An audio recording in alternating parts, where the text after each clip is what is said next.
So folks, as you can see, we're at the fantastic Barston Lakes near Solihull.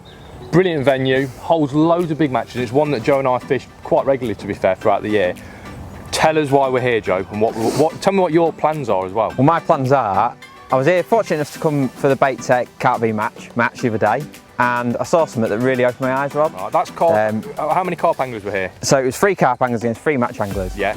Trying to find out who was the best. Yeah. Tell me who won. Carp team. Oh, disappointing, isn't it? Now, the reason being was they outfed the match guys. Right. They filled it in a little bit further, not massive distance, 60 metres sort of thing. Okay. But they just outfed and drew all the fish. So I just want to have a little play today with big feeders, really attacking the swim. Because, you know, a little method feeder, it's not a lot of bait, is it? So I want to have a real good go at filling it in almost. Yeah. Loads of particles, loads of ground bait. It's strange because obviously we fish here a lot in the matches. Yeah. We don't see that specimen approach, but whenever we come on a feature or whenever we come pleasure fishing on a weekday, yeah, the place is rammed full of carp anglers. Well, there's only carp anglers here today, isn't there? There's no match anglers here, is there? Tells you all you need to know. They're used to the spods going in. I think they come to the sound. They're even nudging the spot. They were nudging the spod that day, yeah. And it was only a couple of weeks ago, so. Shows how tuned in. Yeah, tuned in. Sort of so I'm hoping to cash in on that a little bit. Flavourings and things like that? Bit of flavourings, just loads of oils and just stuff like that. So really carpying it up? Yeah, just trying a bit of a contrast. Right. What about you? We were fortunate enough in our team, our ringers team, had a great result. Win the Feeder Masters league here on the last match. We had a fantastic result. We had 3 section wins in a second, which blew it away, didn't it? Blew the match away. And we fished in quite a matchy way, but very aggressively at the same time. Yeah. Fished hybrid feeders, but we also fed a line aggressively, big hook baits, as you're talking about. So I want to sort of replicate that again. We've got a fantastic day to do it. Yeah, beautiful. Beautiful day. Plenty of fish crashing about. We could have had gale force winds like yesterday and chucking down with rain, but we've been blessed with a nice day, and we're on some brilliant pegs, aren't we? We're on some great pegs. What do you got? You're going to go on 17. I'm gonna get snagged up in the gooseberry bush every chuck. Yeah, nice short chuck for you then. So 17 and 18. Yeah, great area. Fantastic pegs. Hopefully we'll catch a load of fish. Yeah. Let's get a bit of gear out and we'll talk about pegs. Yeah.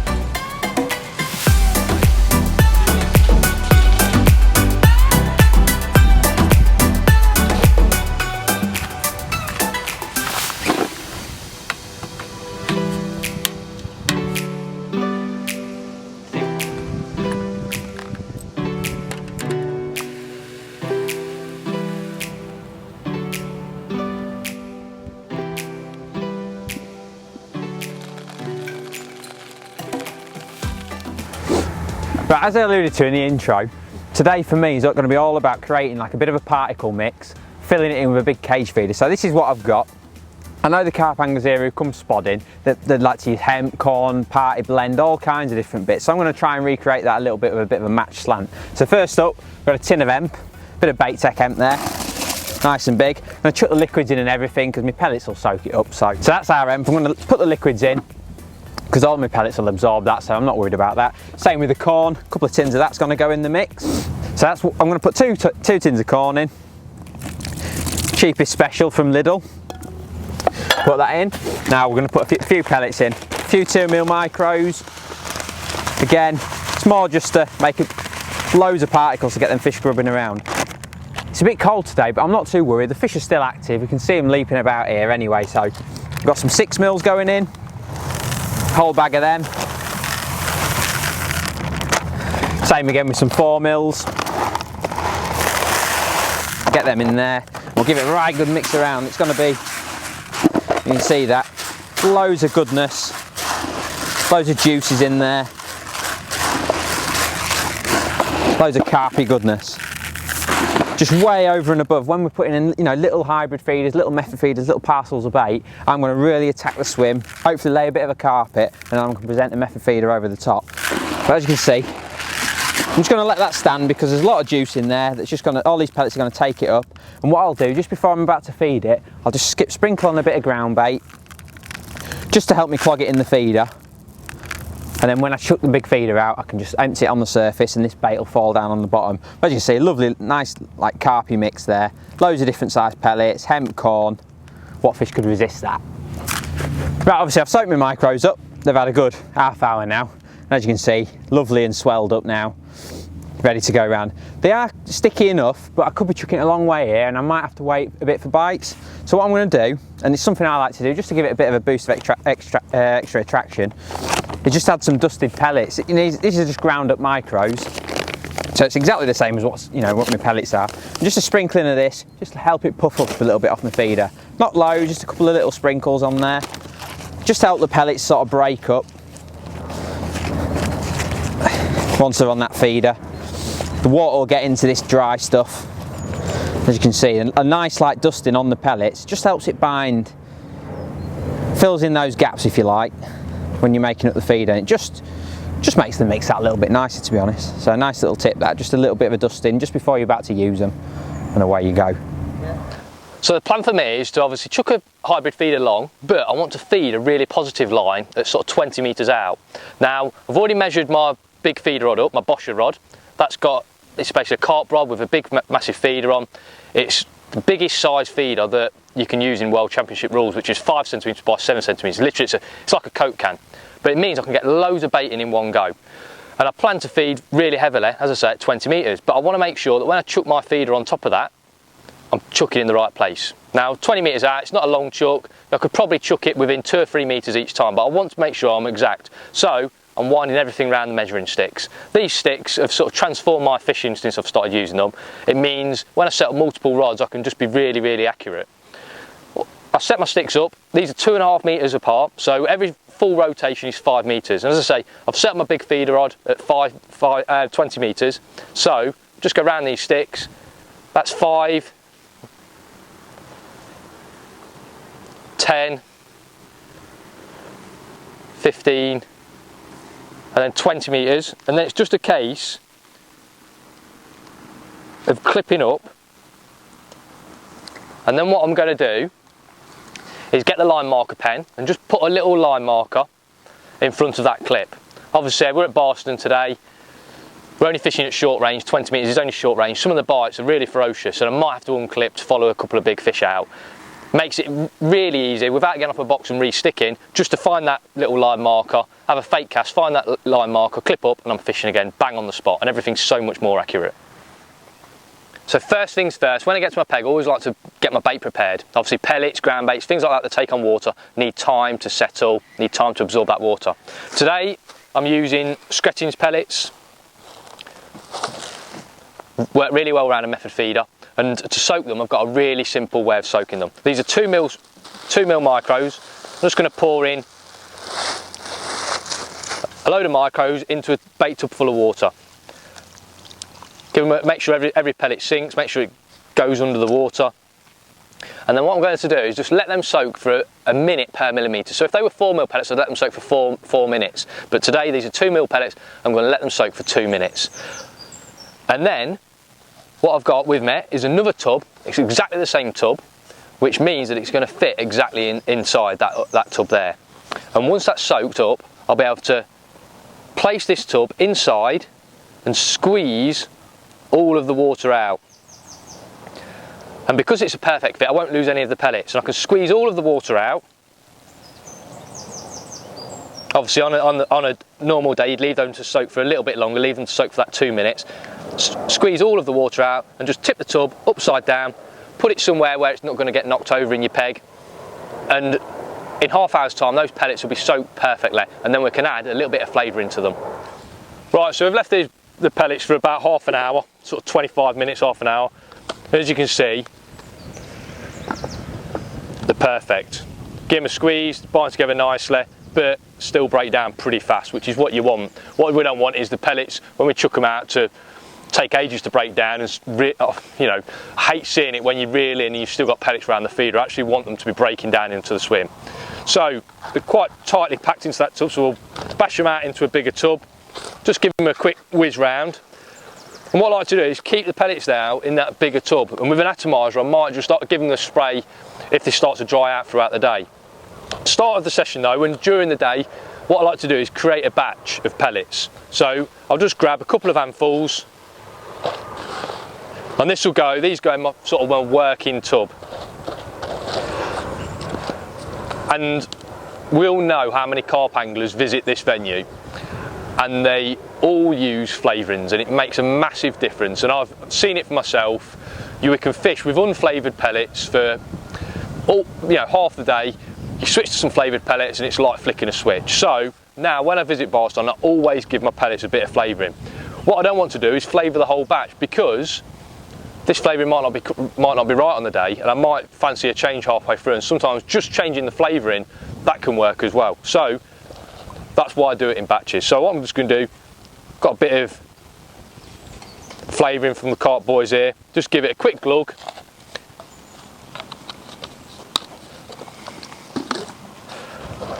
A quick whiz round.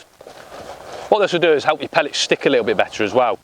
Quite often all these flavourings have got quite a stickiness to them. It'll just help the pellets bind a little bit better around the feeder.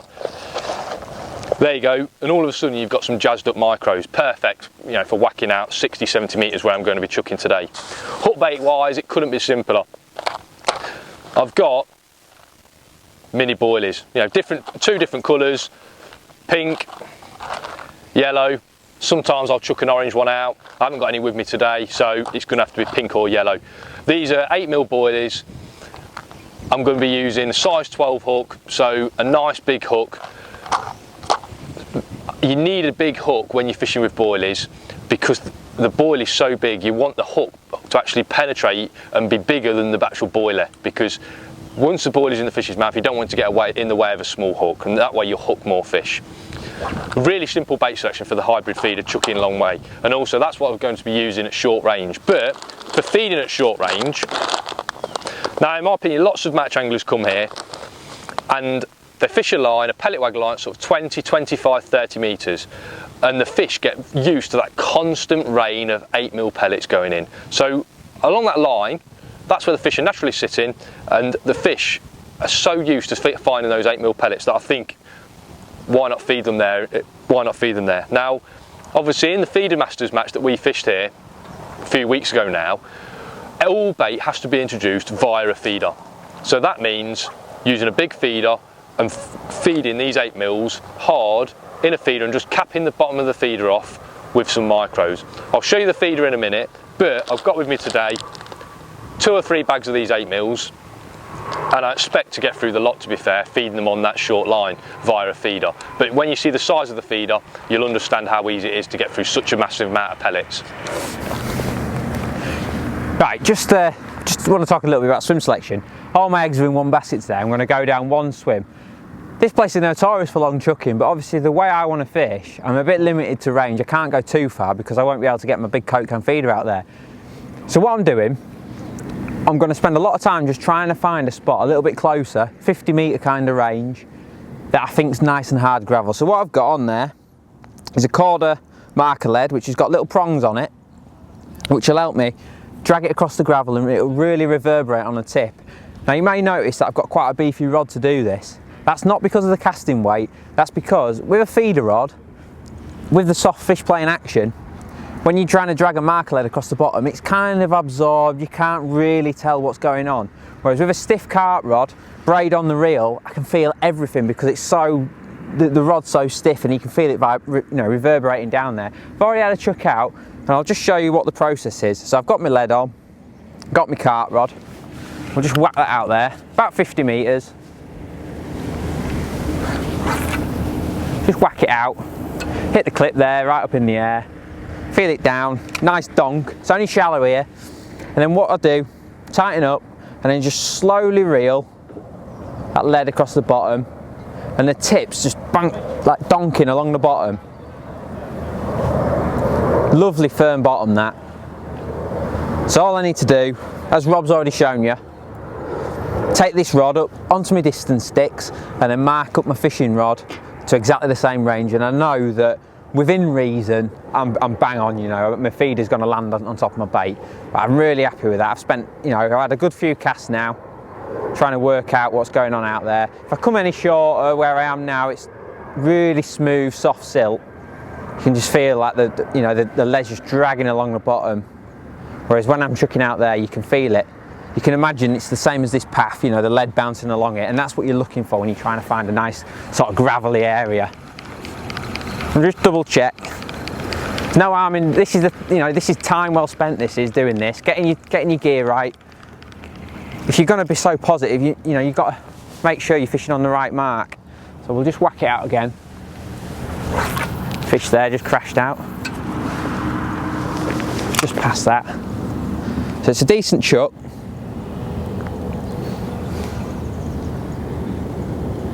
But yeah, that's lovely. I'm really happy with that. Let's get the rod sticked up and we'll chat to Rob quickly about what's going to happen.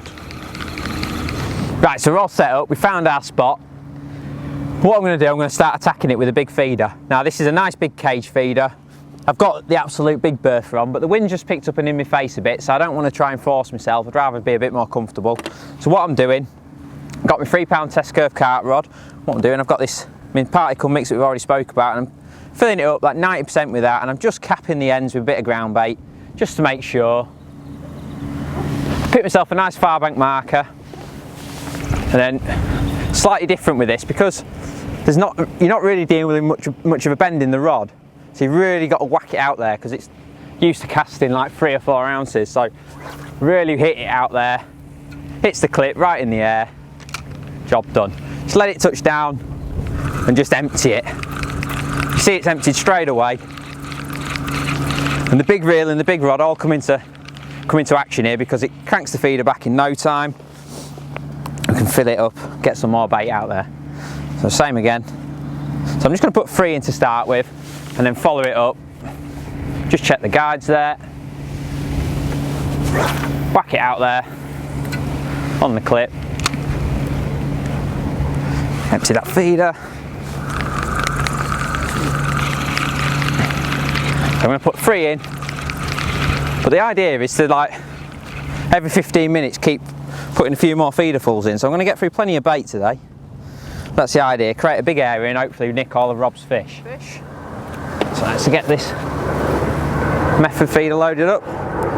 Just got, very simple, 45 gram Preston method on there, 020 hook length and the size 10 QM1 and just a normal hair rig. I'm going to start on the ever reliable chocolate orange wafter. Must be what everybody in the angling trade starts on here at this venue now. And I'm going to double skim my feeder so I get plenty of bait on there. So I'll just put a layer on first, press it on nice and tight, and we'll do the same again in the mould. See there, nice plenty of bait on there. Just give it a final squeeze. You don't want it to come off. You might be waiting a little bit for bites today, so let's just get that out there. Lovely parcel of bait there. Just whack it out. Right on the mark. On the clip. Lovely. Let's wait for the bites. I'm going to approach today slightly different to Joe. Obviously I'm going to feed a positive line where I'm going to put loads of bait in, but I'm going to do that 20 metres. That means I can get away with using a bigger feeder. This is 5 by 7 centimetres. As I said, it's the biggest size that you're allowed in World Championships, so I've got quite a few of these in my box. Now, my feeder is slightly different to Joe's. Firstly, it's got no weight on it, which means I can empty the feeder out slightly higher up in the water.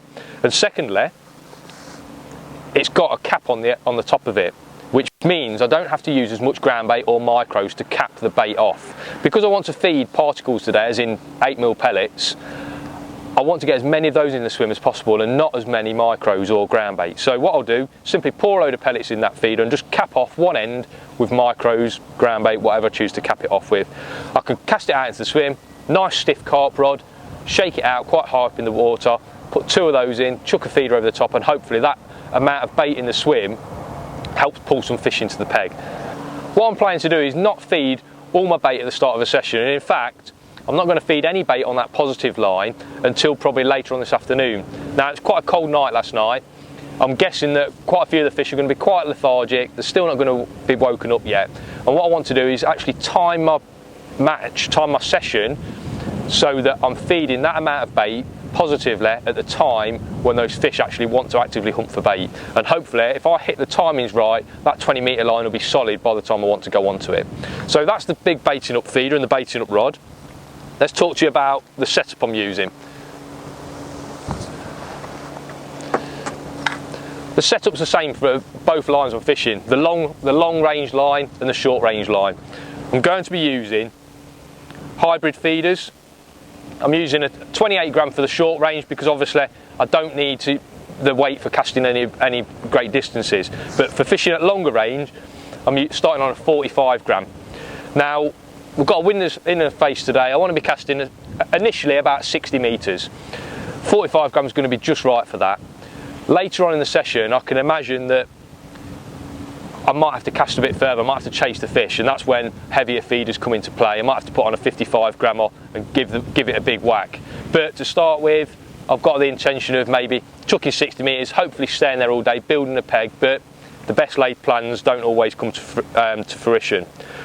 Long stem on it, black hydro. I've got 0.18 hook length, I've got QM1, nice big QM1 on there. It's a size 12, just one of those little yellow boilies.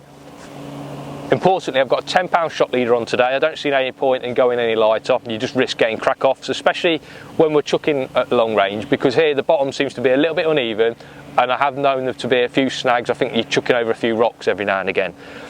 Main line's 6 pound, obviously a bit thinner, makes casting a bit easier. So let's load the hybrid up and have a chuck.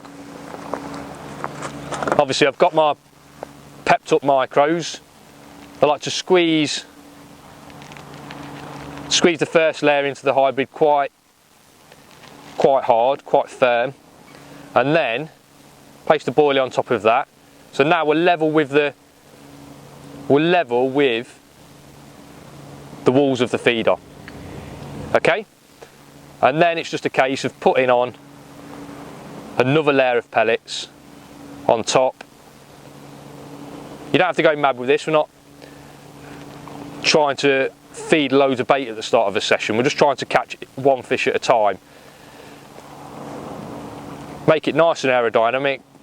It's worth taking some time just to get this right, because each cast we might be sitting on it 5-6 minutes each cast, maybe even longer. We don't want to be sitting there thinking that's not got in correctly. So there you go, there's the finished hybrid. It's just a case now giving it a whack out there, sitting on it. So there we go, first fish, classic Barston bite, nearly lost my rod, and it's come after 4 minutes. So pretty quick response, but you know, we're on decent pegs. We've seen fish jumping out already on the line that we're fishing, to be fair, so you know, we expected a good response. I don't think Joe's had anything yet, so it's just interesting, bit of a contrast to how we're fishing. Joe's putting in a lot of bait from the start, and I'm just taking it, you know, a bit of a softly approach on that long line. And I just wonder if on that long line, I think what will probably happen is I'll catch the odd fish early on, and then Joe might dominate that area of the water, so that's probably when I'll have to start coming shorter and put some bait in short. But just catching some early fish is nice. And we're on that shot leader now, so definitely give the fish plenty of stick. There you go, beautiful fish to start with.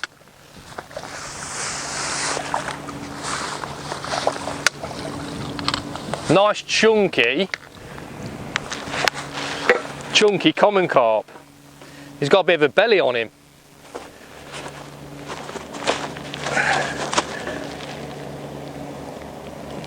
So knock him, hold him up. He has got a little bit of a belly on. He's a little chubby fella, this lad. Fin up, nice and proud. Yes, look at the belly on that, like some anglers I know. Nice little fish that is. Probably about 5 or 6 pound, great start. And I'm hoping today we'll catch some units. I know there's loads of big fish in here. I remember we came here a couple of months ago and we were fishing with Phil Ringer, and Phil gave us a shout down. I've got a hippo, shouted out like a little schoolboy. We've netted the fish and it was 28 pound, you know, on the same setup we're using today. So there's some massive fish in here, and I'm just hoping we'll catch a couple today. Well, it's been a bit of a slow start. I've given it probably 10 feeder loads now without any action, but I just started to get an odd liner. I'm chucking probably a good 10 metres shorter than Rob, and the fish are actually, you can see them topping out just past where I'm feeding. But I finally hooked one, probably half hour in I suppose, and it feels like a good fish, but it's a good sign. I expect it to be a bit slow to start with, because I'm feeding a lot of bait. I'm kind of waiting for him to sort of find it and settle, whereas Rob's a bit more opportunist, picking them off. I'm sort of building it, whereas Rob's picking them off, you know. So, you know, I've got one, which is a great sign.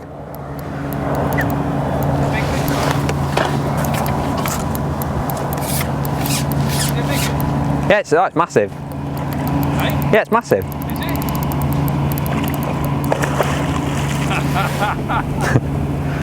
You can see it's a nice fish, which hopefully is what I'm going to be catching on this approach. You see the orange wafter sticking out of his chops. There we go. Nice fish to start with. Look at that. Unit. 10-pounder to start. Maybe a bit bigger. Look at that. See why you need them size 10 hooks here, because that is a big old mouth. I'll just swing it out there. Try and hold him up if he don't beat me up. Look at that thing. Great start for the attacking approach. I'm going to get him in the net. I'm actually going to put some more bait in. We might as well attack from the get-go. But that's a great start, that is.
So my peg seems to have dried up a bit, Smoker. Yeah.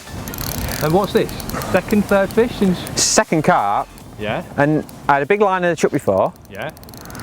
So maybe it's starting to come together. I mean, obviously I'm not getting my hopes up just yet, but it had to happen at some point, didn't it? There's a big old boys, wasn't it? There's no. Yeah. The two fish that you've had on here. They've been good fish. Things, haven't yeah, they've been nice fish. I reckon they're rocking up on it. I hope so. It'd be interesting, wouldn't it? I'm going to put some more gear out after I've landed this one. What are you doing? Like 2 feederfuls? 2 feederfuls. Well, yeah, but I mean, I've just been trying to really attack, really. Yeah. I mean, why not? The thing is, you know, when you were fishing, if you were fishing the margins, you'd pile it in, wouldn't you? You'd pile it in on even a small commercial. You'd pile it in. You'd be feeding sort of like. What would you say, Rob? Would you say that is a pot full, that feeder? Roughly, a bit less. Feeder are you using? The biggest one. Yes, I'd say it's a large pot full. It's a pot full, isn't it? Yeah, pot full. By the time it's squeezed in. Yeah. So we're on a lake that, I don't know how many acres it is. And look how many carp are in front of me today. Loads of carp.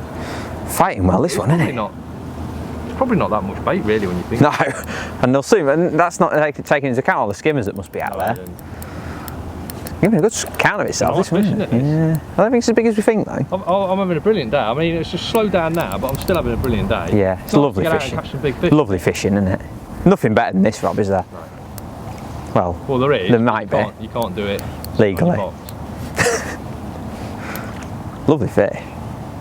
It's just nice, like you say, it's nice just to catch big bruisers. Yeah. Chucking it out, aggressive. What's that, 13-foot rod? 13-foot rod, yeah. Big reel. I'm on a 13-foot on. Big reel, 13-foot rod.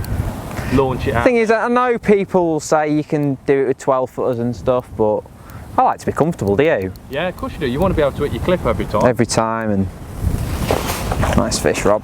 Not a massive fish, no, but... No, you're making a bit of a meal of it, actually. He's put up a good scrap, hasn't he? He has put up a good scrap. We don't mind that, do we? No. Get the cameraman. What do you reckon it is, £8? Yeah. Nice. Like we said though, they were way heavy in here, didn't they? Yeah, they look at that, look.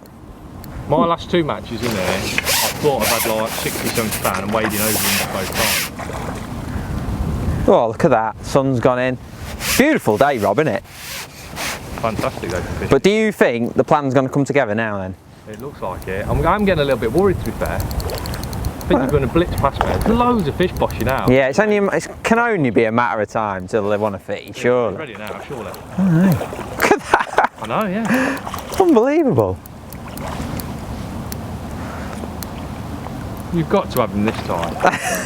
What are you doing? I don't know. I'm only used to catching F1s. There we go. Joe's carp walker service. I mean, it's a big fish. Nah, it's £10. I'm having that as a 10-pounder. It's £10. Look at that. Look at that, beauty. Right, I'm going to catch another one. Yeah. Right, smoker. Yep. I'm using a hybrid. Yeah.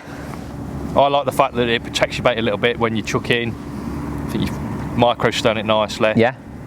Nice parcel of bait. Yeah. You're using a method. Yeah. Tell me why you're using a method. Only because it's what I've got confidence in. It's something I've used for years and years and years. I've always caught a lot of fish on it, and I've always been a bit reluctant to change, if I'm honest.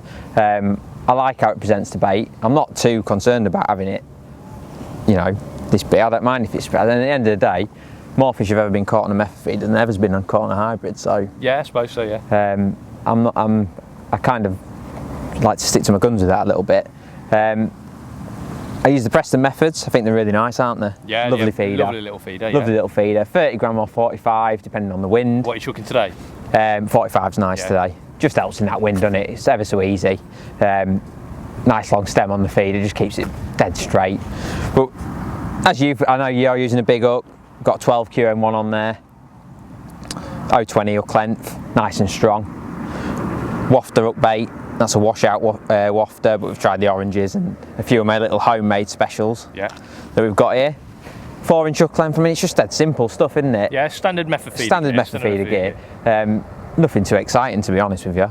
I don't know, yours the same, isn't it? Nice and strong, big hook. Obviously, when I put my bait in my hybrid, I'm making that first layer quite solid, so I know that there's a base there for my little boilie to sit on. Yeah. And my sort of second layer is almost like my breakdown layer. Yeah, that's kind of how same again, what I like to do it. Obviously the hook bait. Before you do it, hang on, you got a little bit of pellet on your nose. Yeah, go on. That's nice. Hook bait in first. Yeah. Like to compress it a little bit. Right. Obviously give it a bit of So now you've hook bait in theory sitting on the top. Sitting on the top. You could chuck that out, couldn't you? You could chuck that out. If it was more bite fishing, F1s, that kind of thing, where you're in and out, I'd be happy with that. Yeah. Because the bait's sticky, you know what I mean? It's not going to all fall off as quick. Yeah. But then what I like to do is just half fill it again, give it a secondary layer, and cover. And then just before I chuck it out, give it a big squeeze, and away we go. One thing I will say though, although I have got 2 feeders on the go, I quite like when I'm fishing with pellets. I quite like to just use the one that I'm using. Yeah. Because I feel like when you've made a feeder like that and taken it out, your pellets have got a chance to dry out and expand. Consistency changes. Yeah, I'm the same, mate. I'm the same. And I do think that a fresh feed is better, unless you're in and out all the time, sort of thing. So yeah, but obviously today we're having a bit of a play around. I can't get a bite on anything, so it doesn't really matter. Obviously, I've had quite a good start. Yeah. Just taking it nice and steady. It has got slowed up, hasn't it now? It has slowed up. Yeah. I'm wondering if that's just sort of like middle of the day. Fish moving away from you, and they're sort of getting ready to have a munch later on. I think that's probably the case, and if it is the case, no doubt what you're doing is going to kick in. Yeah, I mean, there's so many fish topping, isn't there? They're just crashing out, and literally there couldn't be more in line with where I'm chucking. I know. But there must be just past, and I dare say if I unclipped and chucked them, I'd catch them, but we're not going to really learn anything by doing that. No. So I'm going to stick to my guns, keep ploughing the bait in. How much gear do you reckon you got through so far? 3 pints? No, more than that. More? Yeah, I feel that tub twice. Have you? What? Yeah. So you've 6 pints? 6 pints, yeah. Oh, nice. With obviously match anglers, that's a lot of bait, isn't it? It is a lot of bait, but I was actually looking at the watch a minute ago. Those carp lads that other week fished 12 till 5. The first 2 hours the match lads ran away with it, and then they clawed it back. Right. Okay. So that's mate, look, there's another one. Look. Yeah. So maybe he's 5-10 metres past. He's just past the gear. I mean, they've got to find it eventually, haven't they? I think they know it's there. They've got to find it eventually. And I can get that big feeder out there now. I've grown a pair. I've put the big one on. I've seen. And it's, to be fair, it's nice. It's all right. It's quite. It makes a big racket when it's makes a big racket, which I think's important. When you look at them guys chucking the old spom out, it's like that on the top. Yeah, classes the top. So I don't think that's a bad thing. It's just obviously the fish aren't properly having it yet, are they? And they're just hanging off. But like you say, I think the note's there. Obviously, most matches on here, we fish till 4, maybe 4, 5 some matches. There's plenty of time to go, isn't there? We've probably got like 3 hours of match time. Well, you've caught 8 fish in an hour and a bit. Yeah. So I'd have liked a few more. I thought I'd have caught some more bream, if I'm honest. I thought you would have done I've had one or two nice fish, but thought I'd have caught a few more bream. I reckon if you rip your air rig off and put maggots on. I've tried actually. Have you? Yeah, I have tried triple maggot. And it's not gone? It's not gone, I couldn't believe it. I thought, here we go, this is a banker. So maybe it's just a case of... Look at that. Yeah, I know. They're banging line. No, they're bang on it. I know they're there. But, so what about you? Are you going to change anything? I know you've got a trick up your sleeve later on. Yeah, I want to obviously keep just fishing a nice and steady plodding on match. I'm sort of increasing You're happy, aren't you? Yeah, I'm increasing the amount of like pellets I'm putting around my hybrid, so I'm like 2 lots on top of it now. Yeah. Trying to just get as much on as possible, because I think they want a bit of bait, but obviously they're not quite ready for the mountains that you're chucking in yet. So when I see you catching, that's trigger. That's the time for me to start thinking, right, put some bait in. Because at the end of the day, if I'm not catching them out there, you're not going to catch them at 20 metres, are you? So. And I think it's important for like people to understand. And when I go coaching, one of the things I talk to them about, it's not just your match that you're fishing. No. You've got to keep your eye out and look for all the little triggers, what certain people are doing. Yeah. So obviously a lot of anglers, they fish with the same sort of anglers each week. You get to know those anglers. What baits they use. What baits they use. What they prefer to do. So you can read all the little triggers. Yeah. I think that's a massive thing, isn't it? Because, like I say, I could get 6 and 6 chucks for £80, couldn't you? You know, but like you said earlier, Phil had £28 the other week. £28, yeah, beautiful fish. So we're just, I'm certainly not despondent yet. No, and there's no shortage of fish out there. Oh no. Right, I'm going to have another chuck. All right, mate. Well, absolutely out of nowhere, just as I was telling you some tales of woe about it not happening, I've got one. Another good fish, but tip flew round. Wasn't really paying much attention, and tip absolutely flew round. Such big fish in here on average now. So maybe that I may get another run of fish, or a run of fish, should I say? But like I say, that orange wafter, size 10. The specimen carp in here now, so you've got to approach it in that manner. There's no point fanning around with little hooks like, I'm a little hook guy, and look at that thing, and look at the size of it. I'm going to have to shuffle that one in. I bet that's £15, that. Absolute Leviathan. Look at that. Oh, look at that, yes. Beautiful. Do you think you'll let me hold him up? Not too sure myself, but I'm going to try. Look at the size of that thing. Look at that. Big fish, okay? Lovely, great big carp. Out of nowhere. So we'll get him back. Let's chuck back in. See if we can get another one.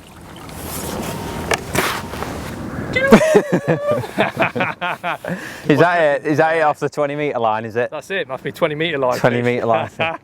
Should we put him, chuck him in my net? I might as well chuck him in my net. Chuck him in my net. We're not catching much, are we, mate? No, it's been really slow, hasn't it? The last couple of hours. There you go, mate. Yeah. Oh, lovely. Double me catch, that. No, it's double your catch. What do you reckon? Call it a day? Yeah. Look at the fish. Let's chat about what's happened. It's been, it's just ground to a bit of a halt here, hasn't it? To be fair. I mean, it's weird because obviously, even over all your gear, you've had a couple of bites, haven't you? And I thought it was going to take off, but obviously. Every time I felt it's going to kick off, it hasn't. Yeah. But I've had bites when I've filled it in shorts, but only skimmers. So only skimmers, yeah. Not that great. Right. I'll get some gear wrapped away. Yeah. I'll pack my gear away, pull out the nets, we'll have a look. Have a little look. Yeah. All right. Nice one, mate. Well, Smoker, Barston never fails to deliver. Never fails. Look at them beauties. Beautiful. I think mine's seen better days, but yeah, he's a big fish though, isn't he? I bet he's been in here a while. You know? Look at that lovely mouth, great big gob on him. And I'll tell you what, beautiful fish. It's a big fish, but they're not giants compared to what we've had, have they? We've had some beautiful. No, we've had some lovely fish. So we're going to slip them back and then have a bit of a talk about tactics. Let's slip them back. Yeah, let's give them send them back to the home. Yeah, lovely. Go on then, Rube, sum up your day. I've had a brilliant day. Caught some really nice fish. Really enjoyed it. I can't tell you how much I've enjoyed it. We've learnt loads. One thing I will say is we're probably 2 weeks later. With regards filling loads of bait in and actually aggressively fishing the lake. You obviously seen that match a couple of weeks ago, didn't you? It was frightening. The effect that amount of bait and that constant noise going in was incredible. I'd love to have demonstrated it better today, but it was just a little bit too cold. I think there was backing off the bait rather than coming to it, weren't there? Which is obviously not the effect you want. Not ideal. Not ideal. Some great fish. The fish I've had have been massive, haven't they? I know they have. And I'm thinking my approach. It's hard to get that wrong. Just casting out a hybrid feeder, sitting on it until it goes round. In theory, you're always going to get your bites. You're always going to get a few bites. So, whereas I did that at sort of 60 metres, 65 metres, I'm thinking, because I boshed it short, caught a few skimmers.